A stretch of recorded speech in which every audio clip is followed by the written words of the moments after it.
당신이 찾던 무서운 이야기 고비의 TV.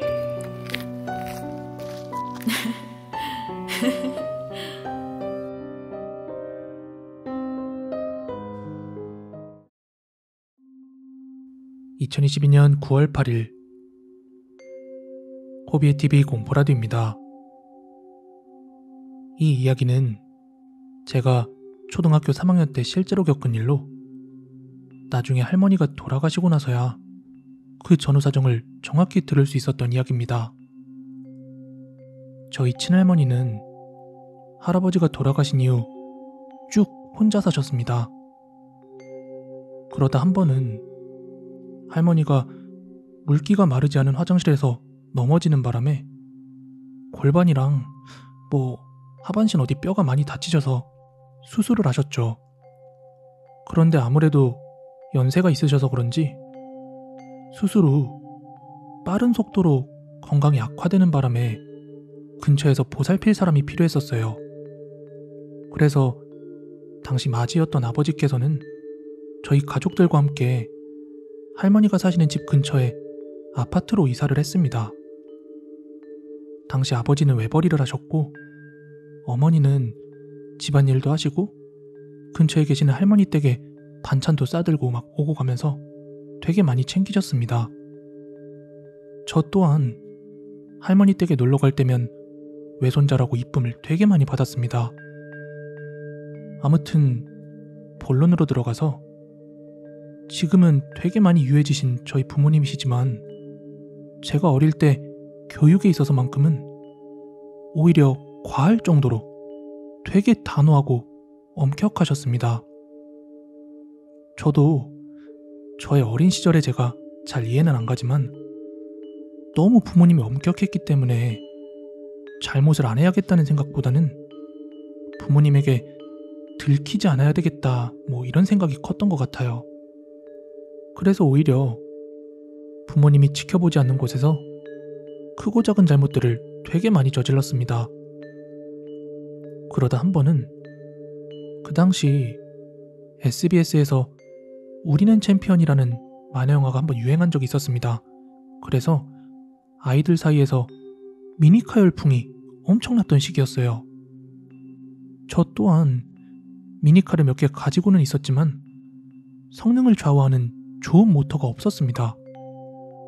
그 당시 문방구 앞에는 아이들이 가지고 놀 수 있게 미니카 트랙이 놓여 있었는데 제 미니카는 속도가 느려서 360도 회전 코스를 돌 수가 없었습니다. 게다가 성능 좋은 금색, 검은색 모터는 10,000원도 훌쩍 넘었어요. 미니카 값에 두세 배나 하는 가격이었죠. 그래서 욕심이 났던 저는 문방구에 아이들이 막 북적거리던 학교 시간에 문방구에 걸려있던 모터를 슬쩍 주머니에 넣고 도망 나왔습니다. 누구도 뭐라 하지 않는 완전 범죄였죠. 그리고 나서 그 몰래 훔친 모터를 제 미니카에다가 갈아 끼운 뒤에 트랙에서 신나게 미니카 놀이를 했고, 그리고 바로 그 다음날인가 그랬을 겁니다. 퇴근하고 집에 돌아오신 아버지가 밥상 앞에 앉아서 제가 딱 수저를 들자마자 "코비, 너 잘못한 거 있어 없어?" 이러고 물어보시는 거예요. 모터를 훔친 건 그 당시 제 생각에 완전 범죄였고 문방구 주인한테도 적발당하지 않았으니까 아버지는 분명히 모를 거예요. 그래서 저는 없다고 대답을 했죠.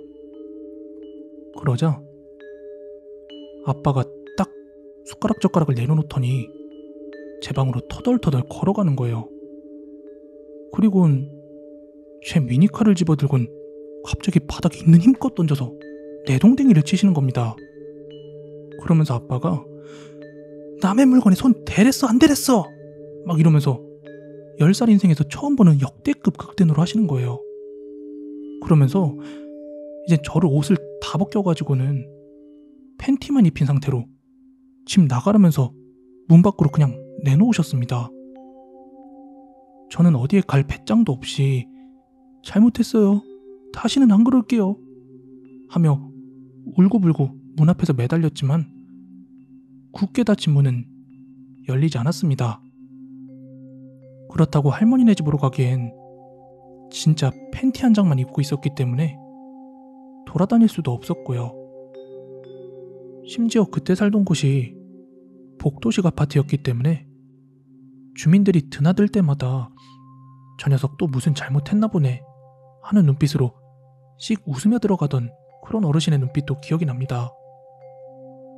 그리고 시간은 째깍째깍 계속 흘러가는데 도무지 문을 열어줄 생각을 안 해서 이대로 가다간 진짜 내일까지 못 들어가겠구나 하고 체념하고 있었습니다. 그렇게 밤은 점점 깊어가고 사람들의 움직임도 뜸하고 주변 아파트들도 점점 하나씩 불이 꺼져가고 있었죠. 그러던 중에 갑자기 엘리베이터가 스스로 작동을 하는 거예요. 문이 닫힙니다. 갑자기 1층으로 내려갑니다. 그리고 나서 올라갑니다. 다시 한층 한층 올라오는데 띵 소리와 함께 제가 있던 곳 옆에서 바로 문이 열리는데 그 문이 열리자마자 보인 건 거동이 힘들었던 저희 할머니께서 코비야 아이고 세상에 하고 소리치면서 서둘러 제 쪽으로 오시는 거예요. 저는 할머니를 보자마자 서러운 마음에 왈칵 눈물이 났고 그때 할머니는 뭔가에 쫓기듯 막 서둘러 저희 집 문을 두드리면서 엄마 아빠를 나오도록 했습니다. 그렇게 문을 열고서는 서둘러서 저를 안으로 들이셨습니다. 엄마 아빠는 어머니가 이 시간에 웬일이세요? 이러며 화들짝 놀라셨고요. 여기까지가 제가 기억하고 있는 바로 그날의 일이었고 지금부터는 제가 나중 가서 들은 이야기인데요. 그때 제가 집 밖에 쫓겨났을 때 할머니는 집에서 연속극을 보시다가 잠이 들었대요. 그러던 중 누가 갑자기 베란다 창문을 두드리더래요. 통통통 통통통 이러면서요. 그래서 할머니는 아니 이 시간에 강도가 든 건가? 하는 마음에 두근거리면서 나가보니까 창밖에는 돌아가신 할아버지가 둥둥 뻗어는 지금 천하태평하게 잘 때가 아니야. 얼른 가서 손주 살펴. 얼른. 할머니께 이런 말씀을 남기시고는 눈앞에서 그대로 사라지시더랍니다. 그런데 꿈에서나 가끔 한 번씩 보던 할아버지가 너무나 생생하게 눈앞에 나타나자 이건 필시 무슨 일이 있긴 있구나 싶었던 할머니께서는 그 불편한 몸을 이끌고 집 밖으로 나와서 저희 집으로 향하게 되신 건데 그때 할머니는 너무 놀라고 말았답니다. 왜냐하면 그 늦은 밤 사람도 많이 돌아다니지 않는 어두운 길이었는데 뭔가 사람이 아닌 것들이 미끄러지듯 스르르 어딘가로 막 급하게 향하더래요. 그것도 4-5이나 되는 것들이. 그런데 할머니가 뭔가 직감적으로 이게 우리 집을 향하고 있다는 걸 알아차렸대요. 딱 보고 아신 거죠. 그것들이 귀신이라는 걸. 그래서 그렇게도 급하게 저를 데리고 집 안으로 들어가게 해주셨고 이 늦은 시간까지 어린애를 저렇게 두면 되냐 하며 엄마 아빠한테 호통을 치셨습니다. 근데 안타깝게도 그로부터 정확히 일주일 정도 뒤에 할머니는 갑작스러운 심정지로 돌아가시게 되었습니다. 근데 도대체 그 수많은 귀신들은 왜 저를 데리러 왔는지 정말 궁금했거든요. 그런데 최근에 모 TV 프로그램에서 백중날에 대해서 알게 되었는데 그래서 혹시나 싶어가지고 날짜를 계산해봤어요. 할머니의 기일인 1999년 9월 1일. 그런데 그 바로 일주일 전 8월 25일이 음력으로 7월 15일 저승문이 열린다는 백중날이었습니다. 오늘 준비한 무서운 이야기는 여기까지고요. 가시기 전에 좋아요, 구독하기 꼭 좀 한 번씩 부탁드리겠습니다. 저는 내일 더 무서운 이야기로 찾아오도록 하겠습니다. 감사합니다.